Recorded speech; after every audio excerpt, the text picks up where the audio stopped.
चांद के अध्यक्ष महोदय, आदरणीय डॉक्टर साहब, उपस्थित एई साहब, साहू जी, श्रीवास जी, प्रिंसिपल साहब, टीचर्स वेलफेयर सोसाइटी के सभी सदस्यगण, टीचरगण, नगर पालिका कर्मचारी अधिकारी और उपस्थित सभी समस्तगण।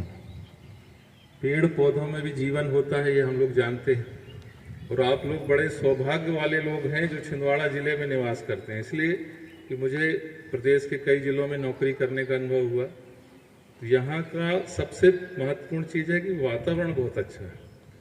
अन्य जिलों में इस समय आप बगैर एसी के तो रह ही नहीं सकते। मैं जब सतना जिले में पदस्थ था 2013 में, मेरा ट्रांसफ़र हुआ बैतूल जिले के लिए, तो मेरे घर में रोज एसी चलता था। एसी के बगैर मैं रह ही नहीं सकता था, इतनी गर्मी है चिपचिपी वाली। और वो जब मेरी पोस्टिंग हुई, मैंने मिसेस से कहा कि रात के 11 बजे मुझे पंखा बंद करना पड़ता है कि ठंड लगती है और मैं रजाई ओढ़ के, तो उनको विश्वास ही नहीं हुआ कि ऐसा भी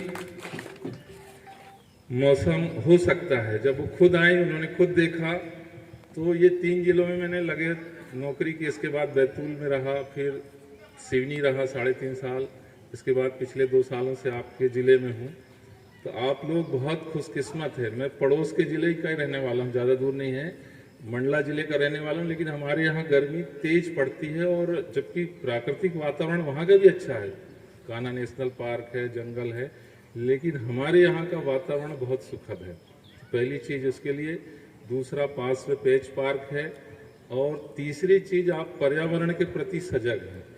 जैसा मैंने कहा पेड़ पौधों में जीवन होता है, इस चीज़ को मैंने आप सब लोगों ने महसूस किया, और जो व्यक्ति उनकी सेवा करता वो भी सुख दुख महसूस करते हैं। इस बात के बहुत शोध हुए कि कोई व्यक्ति जो इनकी, जैसे एई साहब के बारे में पता चला या अध्यक्ष जी के बारे में कि पर्यावरण प्रेमी हैं, जब ये पेड़ पौधों के पास में जाते हैं तो अलग ऊर्जा का संचार, उनको खुशी महसूस होती है। और वही व्यक्ति, दूसरा व्यक्ति जो कुल्हाड़ी लेके उन वृक्षों के पास में आता है तो वो दुख अनुभव करते हैं। तो इनमें भी जीवन है, ये भी हमारे जैसे सुख दुख अनुभव करते हैं, ये बोल नहीं पाते। तो पहली चीज तो हम अपने पृथ्वी के लिए सजग रहें। मैंने कहीं पढ़ा है कि बाद में इस ग्रह को ऐसे ग्रह के रूप में जाना जाएगा कि जिसके निवासियों ने उसी को नष्ट कर दिया। भाई आज, पहले का समय कुछ और था, दिनों दिन ग्लोबल वार्मिंग और हम लोग इतना प्रदूषण करते जा रहे हैं और पृथ्वी से कोई लेना देना नहीं है। सामान्यतः रोज नया नया प्रदूषण करते जा रहे हैं और पर्यावरण के प्रति सजग नहीं है। तो इसलिए विश्व पर्यावरण दिवस मनाया जा रहा है कि पर्यावरण के प्रति सजग रहें। ओजोन परत खराब हो रही है, ग्लेशियर पिघल रहे हैं, और जिस रफ्तार से पिघल रहे हैं तो हो सकता है आने वाली पीढ़ी प्राकृतिक रूप से बर्फ देख ही ना पाए। महासागरों का जल स्तर बढ़ जाएगा, तो पृथ्वी में रहने वाले निवासियों ने ही उसको नष्ट कर दिया, ये ऐसा न जाना जाए, इसलिए विश्व पर्यावरण दिवस मनाया जाता है।